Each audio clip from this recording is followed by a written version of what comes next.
Hi friends, welcome back to my channel. അപ്പോൾ നമ്മുടെ social മീഡിയയിൽ ഈ അടുത്ത നാളുകളിൽ ഏറ്റവും കൂടുതൽ വിവാദമാകുകയും ചർച്ചയാകുകയും ചെയ്ത ഒരു ഒളിച്ചോട്ടമാണ് ഷഹലയുടെ ഒളിച്ചോട്ടം. ഒരു ഗൾഫുകാരന്റെ വൈഫാണ്. അയാളുടെ കൊച്ചിനെയും കൊണ്ട് 7 വയസ്സുകാരനായ കൊച്ചിനെയും കൊണ്ട്, ആൺകൊച്ചാണ്, അതിനെയും കൊണ്ട് ഒളിച്ചോടിയോണ്ട് അയാൾ കൊണ്ട് കേസ് കൊടുക്കുകയൊക്കെ ചെയ്തു. അയാൾ മീഡിയയ്ക്ക് മുന്നേ വന്ന് പറയുകയൊക്കെ ചെയ്തുകൊണ്ട് അതങ്ങ് ചർച്ചയായി സോഷ്യൽ മീഡിയ. പിന്നീട് അതോടൊപ്പം ഇവർ പോയിട്ട് എവിടാന്ന് കണ്ടുപിടിക്കാൻ പോലീസ് കിണഞ്ഞ് ശ്രമിച്ചിട്ട് നടന്നിട്ടുമില്ല. ഇത് പക്ഷേ കഴിഞ്ഞ ദിവസം പിടിച്ചത് നമ്മുടെ വാളയാർ ചെക്ക് പോസ്റ്റിന്റെ അവിടെ ഇട്ടാണ് പിടിച്ചത്. അപ്പൊ ഇവര് നാട് വിടാനുള്ള ഉദ്ദേശമായിരുന്നെന്ന് തോന്നുന്നല്ലേ.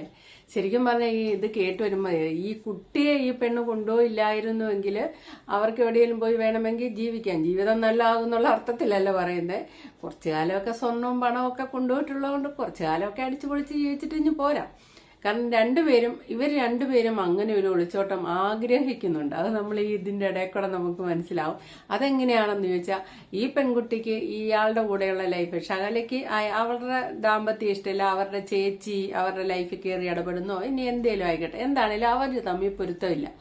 അപ്പൊ അവർക്കും ഹസ്ബൻഡ് ഗൾഫിലാണ്, അവർക്ക് കൂടെ നിൽക്കാൻ ഇഷ്ടമില്ല, അവർക്ക് വിട്ടു പോകണം, അവരിറങ്ങി പോരൂ എന്നവരെ അമ്മ പറയാറുണ്ടായിരുന്നു എന്നാണ് നമ്മൾ കഴിഞ്ഞ ദിവസമൊക്കെ ചെയ്ത വീഡിയോ പറയുന്നത്.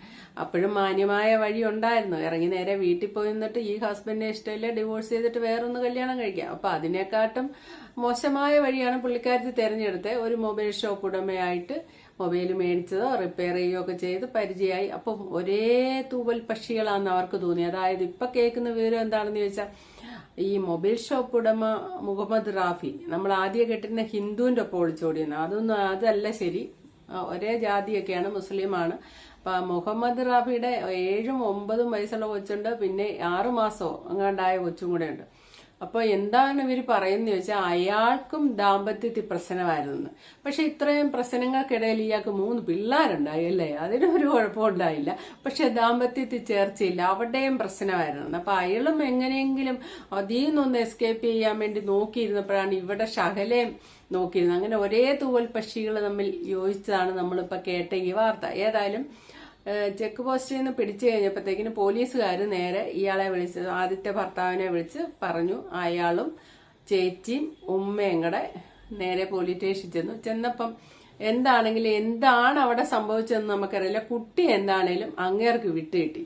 ഒന്നെങ്കിൽ കുട്ടി എന്ത് ചെയ്യാം, അച്ഛന്റെ കൂടെ പോയാ മതി എന്ന് പറയാം. അപ്പം ഈ നമ്മൾ ഓർക്കണം, 7 വയസ്സുകാരനായ ഒരു കുട്ടി എപ്പോഴും ജീവിക്കുന്ന അമ്മയുടെ ഒപ്പമാണ് നാട്ടില്. പക്ഷെ അച്ഛനാണെ വിദേശത്താണ്. അച്ഛനുമായിട്ട് അത്രയൊരു മാനസിക അടുപ്പമൊന്നും വരാനുള്ള സിറ്റുവേഷൻ ഇല്ലല്ലോ. എന്നിട്ടും അതോ ഇനി അധികം നാളായില്ല ആ കൊച്ചിന്റെ അച്ഛൻ ഗൾഫിൽ പോയിട്ടൊന്നോ നമുക്കറിയില്ല. അതുകൊണ്ട് ആ കുട്ടി എനിക്ക് എന്റെ അച്ഛന്റെ കൂടെ പോയാൽ മതിയല്ലേ, അമ്മയുടെ കൂടെ പോവണ്ട എന്ന് ആ കൊച്ചു പറഞ്ഞോ എന്ന് നമുക്കറിയില്ല. അങ്ങനെ അടുപ്പമുണ്ടെ പറയാം. ഇനി അടുപ്പില്ല എങ്കിൽ ആ കൊച്ചു പറയണമെന്നില്ല, ഷഹല വേണേ എനിക്കിനി കുട്ടിയെ വേണ്ട. ഈ വിവാദങ്ങളൊക്കെ ഷഹല കാണുന്നുണ്ടാവല്ലോ, നിങ്ങൾ കൊണ്ടുക്കോ, എനിക്കിനി കുട്ടിയെ വേണ്ടാന്ന് വെക്കുന്ന ഇയാൾക്ക് കുട്ടിയെ വേണം എന്ന് പറയുമ്പോൾ അതുകൊണ്ട് കൊണ്ടുക്കോ, വേണ്ട, ആ മറ്റേ ഒളിച്ചോടിയ കൂടെ പോയി ജീവിക്കാം എന്നുള്ള ഒരു രീതി ചിന്തിച്ചും കാണാം. ഇനി അതും അല്ലെങ്കിൽ പോലീസുകാരൊരു തീരുമാനം, കോടതി എടുക്കുന്നിടം വരെ പോലീസുകാരൊരു തീരുമാനം എടുക്കാം. ഇങ്ങനെ ഒളിച്ചോടിയ ഒരാളുടെ കൂടെ ഈ കുട്ടിയെ അവര് തന്നെ എന്തെന്നില്ലാതെ നടക്കുന്നതിൻ്റെ ഇടയിൽ ഒരു കുഞ്ഞു കൊച്ചിനെ പറഞ്ഞു വിടേണ്ട കാര്യമില്ല. അതിനെ ഒരു സുരക്ഷിതമായ സ്ഥലങ്ങളിൽ ഏൽപ്പിക്കുന്നതാണ് എപ്പോഴും നല്ലത്. അതെന്റെ അച്ഛന്റെ കൂടെ ആക്കുന്നതെന്ന് തീരുമാനിച്ച് പോലീസുകാർ വേണേ പറഞ്ഞുവിടാം. ഇതൊന്നും അല്ലാതെ കുട്ടി വേണേ പറയാം, എനിക്ക് അച്ഛന്റെ കൂടെ പോയാൽ മതി. അവിടെ എന്താ സംഭവിച്ചെന്നറിയില്ല. എന്താണേലും ഷഹലയുടെ ഹസ്ബൻഡിന്റെ ആകെ കൂടിയുള്ള ആഗ്രഹം ആ കൊച്ചിനെ വിട്ടുകിട്ടണമെന്നായിരുന്നു. അത് വിട്ടുകിട്ടിയിട്ടുണ്ട് എന്താണെങ്കിലും. അതെന്താണെന്ന് വെച്ചാൽ, അവര് വിവാഹം കഴിഞ്ഞ് 6 വർഷത്തെ ട്രീറ്റ്മെന്റ് എടുത്തതിന് ശേഷം ഉണ്ടായ കൊച്ചാണ്. ആ കൊച്ചുണ്ടാകാൻ വേണ്ടിയുള്ള ട്രീറ്റ്മെന്റ് ഫലമായിട്ട് കടം കയറുകയും വീട് വെക്കുകയും ഏതാണ്ടൊക്കെ ചെയ്തതിന്റെ ഫലമായിട്ട് കടം വന്നപ്പോഴാണ് അദ്ദേഹം വിദേശത്ത് പോയത് എന്നാണ് നമ്മൾ അറിയുന്നത്. ഇനി ഇതിന്റെ മറു സൈഡില് ഇയാളുടെ ഈ മുഹമ്മദ് റാഫി കൊണ്ടുപോയി ഒളിച്ചോടി പോയ ആളുണ്ടല്ലോ, മൊബൈൽ ഷോപ്പ്, എന്താണ് ബാലുശ്ശേരിയിൽ നിന്ന് 20 കിലോമീറ്റർ അകലെയുള്ള ഓമശ്ശേരി, അങ്ങനെ മൊബൈൽ ഷോപ്പ് നടമൽപ്പൊയിൽ എന്ന് പറയുന്ന സ്ഥലത്താണ് അയാളുടെ മൊബൈൽ ഷോപ്പ് എന്ന് പറയുന്നത്. പിന്നെ ബാലുശ്ശേരിയിലുണ്ടെന്നോ ഓമശ്ശേരിയിലുണ്ടെന്നോ എല്ലാ സ്ഥലപ്പേരും ഒന്നും കൃത്യമായിട്ട് അറിയത്തില്ല. അങ്ങനെ എല്ലാവർക്കും 3 മൊബൈൽ ഷോപ്പ് ഉണ്ടെന്ന് പറയുന്നു. ഇനി എവിടെ വെച്ച് എങ്ങനെയാണ് ഇവർ പരിചയപ്പെട്ടതെന്നുള്ളതിന്റെ ഡീറ്റെയിൽസ് നമുക്കില്ല. എന്തേലും അവരുടെ വീടിന്റെ അടുത്ത് ഉണ്ടായിരുന്നു എന്ന് പറയുന്നു.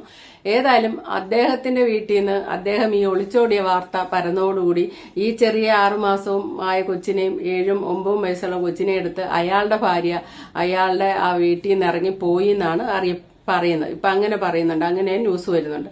അപ്പൊ ടോട്ടലി പറഞ്ഞു വെച്ചാൽ ഇവര് ഇപ്പം ഈ എവിടെയോട്ടേലും വിദേശമൊന്നും അല്ല, എവിടെയോട്ടേലും തമിഴ്നാട്ടോ കർണാടകോ എവിടെയെങ്കിലും ഒക്കെ പോയി ഇനി ഇവർക്ക് ജീവിക്കാനുള്ള ഉദ്ദേശമായിരിക്കും പോയത്. അത് ഇടയ്ക്ക് വെച്ച് പോലീസ് പിടിച്ചിട്ടുണ്ട്. ഇവർ തിരിച്ച് നാട്ടിൽ വന്നിട്ടുണ്ടെന്നൊക്കെയാണ് പറയുന്നത്. ഇനി എന്താണേലും ഇപ്പൊ ഇവര് സ്വതന്ത്രരായി. കാരണം അപ്പുറത്ത് ഭർത്താവിന് വേണ്ട, ഭർത്താവ് ഉപേക്ഷിച്ചു, ഭർത്താവിന് വേണ്ട, കൊച്ചിനെ മതി. ഇപ്പുറത്തെ സൈഡിൽ ഭാര്യ പിള്ളേരെ എടുത്തു പോയി, ഇപ്പുറവും ഫ്രീ ആയി. അപ്പൊ ഇപ്പൊ ഇവർക്ക് നല്ല സ്വതന്ത്രമായിട്ട് എവിടെ വേണേലും ഇങ്ങനെ പാറിപ്പറന്ന് നടക്കാവുന്ന ഒരു അവസ്ഥയിലെത്തി. ഇത്രയും നാണം കെട്ട പരിപാടി ചെയ്യേണ്ട വല്ല കാര്യമുള്ളതാണ്. അയാൾ ചിന്തിക്കുമ്പോ ഈ 3 പിള്ളേരൊക്കെ ഉണ്ടാകുന്നിടം വരെ ആ ഭാര്യയെ സ്നേഹിച്ചൊക്കെ കഴിഞ്ഞ് ഒന്നുമല്ല, സ്നേഹമോ ദാമ്പത്യ പ്രശ്നമൊന്നുമല്ല. എനിക്ക് ഈ ഒരു ഇത് കണ്ടിട്ട് എനിക്ക് പറയാൻ തോന്നിയേ, ഈ ഷഹലെ കണ്ടില്ലേ, നല്ല മൊഞ്ചത്തി കുട്ടി എന്നൊക്കെ നമ്മൾ പറയുന്ന പോലെ നല്ലൊരു പെങ്കൊച്ചാണ്, കാഴ്ചക്ക് വളരെ സുന്ദരിയായ ഒരു കൊച്ചാണ്. അയാൾക്ക് ഞാൻ ഇന്നാളെ വീഡിയോയിലൊക്കെ പറഞ്ഞ പോലെ തന്നെ അയാൾക്ക് ഈ പെൺകുട്ടിയെ കണ്ടപ്പോൾ തോന്നിയ ഒരു മോഹത്തിന്റെ പുറത്ത് ചക്കരെ പൊന്നെ എന്നൊക്കെ വിളിച്ച് ഇവളെ വളച്ചു. ഇവക്കാണ് ഇവിടെ അസ്വസ്ഥമായ ലൈഫ് ആയതുകൊണ്ട് എവിടുന്നേലും ഒരു ആശ്വാസത്തിന്റെ കെയറേട്ടൻ ആരെങ്കിലും കെയർ ചെയ്യുന്നതായിട്ട് തോന്നിയപ്പോൾ ഇവൾ അങ്ങോട്ടും വളഞ്ഞു. ഇത്രയും മാത്രമേ ഉള്ളൂ. അല്ലാതെ എല്ലാവരുടെയും ലൈഫിൽ ഉണ്ടാകുന്ന കൂട്ട് പ്രശ്നങ്ങളൊക്കെ തന്നെ ആയിരിക്കാം ഇവരുടെ ലൈഫിൽ ഉണ്ടായിരിക്കും. ഇനിയിപ്പോ ഒരു ചേച്ചിയാണ് ഒരു വില്ലത്തിയായിട്ട് വന്നിരിക്കുന്ന എഴുതിയാലും അതിനൊക്കെ പരിഹാരമുള്ള വിഷയങ്ങളാണ്. നമ്മുടെ ബന്ധുക്കാരെ എല്ലാരെയും കൂടെ കൂട്ടി ചർച്ച ചെയ്തിട്ട് നിങ്ങളുടെ വീട്ടിലെ ചേച്ചിയുടെ സ്വാധീനം കൊണ്ട് എനിക്ക് നിൽക്കാൻ പറ്റുന്നില്ല, അങ്ങനെയാണ് ഡിവോഴ്സ് ആവണം എന്നൊക്കെ ആവശ്യപ്പെടുമ്പോൾ ഈ പറയുന്ന പോലെ ജീവിതമല്ലേ എന്ന് കരുതി ആ ചെറുക്കൻ ആ ഭർത്താവ് ചിലപ്പോൾ എന്തെങ്കിലുമൊക്കെ വിട്ടുവീഴ്ചയ്ക്ക് തയ്യാറാകി എടുക്കുകയൊക്കെ ചെയ്യും. ഇത് അതിനൊന്നും നിൽക്കാതെ ഇവർ ഒളിച്ചോടുമ്പോൾ ഇവർക്കൊക്കെ തമ്മിലുണ്ടായ ശരീരത്തിന്റെ ഒരു ആകർഷണമാണ് ഇവരെ മെയിനായിട്ട് ഒളിച്ചോടാൻ പ്രേരിപ്പിക്കുന്ന ഘടകം. പുറമേ ഉണ്ടായ കാര്യങ്ങളെല്ലാം ഒരു ന്യായീകരണത്തിന് വേണ്ടി മാത്രം പറയുന്നതാണ്. അതൊന്നുമല്ല സത്യം. തൊലിപ്പുറമേ ഉള്ള ഒരു കാമപ്രാന്തിന്റെ ഒരു കൂടിയ സമയത്ത് ഒളിച്ചോടുന്നു. ഇത്രേ അതിനെപ്പറ്റി നമുക്ക് പറയാനുള്ളൂ. വിവേകമില്ലാതെ വികാരം കൂടിയിട്ടെടുക്കുന്ന തീരുമാനം, വിവേകത്തോടെ ചിന്തിച്ച് പ്രവർത്തിക്കാതെ വികാരം നമ്മുടെ വിവേകത്തെ കീഴടക്കുന്ന ചില സമയമുണ്ടെന്ന് പറയില്ല, അങ്ങനെ ചില സമയത്ത് എടുക്കുന്ന തീരുമാനമാണെന്നേ നമുക്കിത് പറയാൻ പറ്റുള്ളൂ. അല്ലാതെ ഇവരിനി എത്രമാത്രം ന്യായീകരണം പറഞ്ഞാലും ഒളിച്ചോടിയതിനോ 2 കുടുംബങ്ങളെ നശിപ്പിച്ചുകൊണ്ട് ഒളിച്ചോടിപ്പോയതിനൊന്നും ഒരു ന്യായവും പറയാനില്ല. അവരുടെ ഭാഗത്താ കുറ്റം, ഇവരുടെ ഭാഗത്താ കുറ്റം, ഇവരുടെ ജീവിതം ഇങ്ങനെയായിരുന്നു, അയാളുടെ ജീവിതം ഇങ്ങനെയായിരുന്നു. ഇതൊന്നും ഒരു ന്യായമല്ല. കൊള്ളില്ലെങ്കിൽ ഉപയോഗിക്കാൻ പറ്റില്ലെങ്കിൽ അപ്പൊ ഉപേക്ഷിച്ച് ഡിവോഴ്സ് ചെയ്ത് സ്വതന്ത്രരാകുക, അടുത്ത ആളെ കല്യാണം കഴിക്കുക, അത്രയേ ഉള്ളൂ. അല്ലാതെ ഈ പെണ്ണ് ഷഹല ഈ എത്ര സൗന്ദര്യം ഉണ്ടെന്ന് പറഞ്ഞാൽ ആ പെണ്ണ് അവിടെ ചെയ്ത ഒരു ക്രൂരത നമ്മൾ മറക്കരുത്. അപ്പുറത്തെ സൈഡിൽ അയാളുടെ വൈഫ് 3 പിള്ളേരെയും കൊണ്ട് അനാഥ ആകുക ചെയ്യുന്നത്. അപ്പൊ ആ പെങ്കൊച്ച് ഷഹല എത്ര സൗന്ദര്യം ഉണ്ടെങ്കിലും ഒരു സർപ്പ സൗന്ദര്യം പോലെ ആയിപ്പോയി. അത് കാരണം എന്നാ വെച്ചാൽ ആ സൗന്ദര്യം മനസ്സിനില്ല. ഉണ്ടെങ്കിൽ ഇത്രയും വൃത്തികെട്ട പണി ആ പെണ്ണ് ചെയ്യില്ല, അങ്ങനെ പറയാൻ പറ്റുള്ളൂ. ഏതായാലും ഇപ്പം കൊച്ചിനെ അതിന്റെ അച്ഛന് വീട്ടിൽ കിട്ടിയിട്ടുണ്ട്. ഇനിയിപ്പോ കോടതി കേസോ അങ്ങനെ എന്തെങ്കിലുമൊക്കെ വരുവാണെങ്കിൽ കൊച്ചിനോട് വേണേ കോടതി ചോദിക്കാം ആരുടെ കൂടെ പോകണമെന്നാ ഇഷ്ടം എന്നൊക്കെയുള്ള. ഇപ്പൊ നിലവിൽ ഏതായാലും ആ കൊച്ചിന്റെ അച്ഛന്റെ കൂടെ അതിനെ വിട്ടിട്ടുണ്ട്. യമൻ എന്ന് പറയുന്ന കൊച്ചിന്റെ പേര്, 7 വയസ്സുള്ള യമൻ. 7 വയസ്സിലൊക്കെ എന്തെങ്കിലുമൊക്കെ ചെറുതായിട്ടൊക്കെ തീരുമാനമെടുക്കാം വേണമെങ്കിൽ. ഇപ്പം ഇയാൾ ഈ 6 മാസമുള്ള കൊച്ചിനെ ഇട്ടേച്ച് പോയ സ്ഥിതിക്ക് ഒരു കൊച്ചുങ്ങളോടൊക്കെ ഇയാള് വളരെ കാരുണ്യത്തോടെ സ്നേഹത്തോടെ ഇടപെടുമെന്നൊന്നും എനിക്ക് തോന്നുന്നില്ല. അയാൾക്കാകെ ഒരു ലക്ഷ്യം ഈ ഷഹല മാത്രമേ കാണുള്ളൂ. അത് കഴിയുമ്പോൾ ആ ഒരു തൊലിപ്പുറമേയുള്ള സ്നേഹം കഴിയുമ്പോൾ അയാൾക്ക് കൊച്ചിനെ വേണ്ട, തള്ളേം വേണ്ട, ഒന്നും വേണ്ടെന്നുള്ള രീതി ആകുകയും ചെയ്യും. ഏതായാലും ഈ ആദ്യ ഭർത്താവ് ആഗ്രഹിച്ച പോലെ തന്നെ കൊച്ചിനെ വീണ്ടും കിട്ടിയിട്ടുണ്ട്.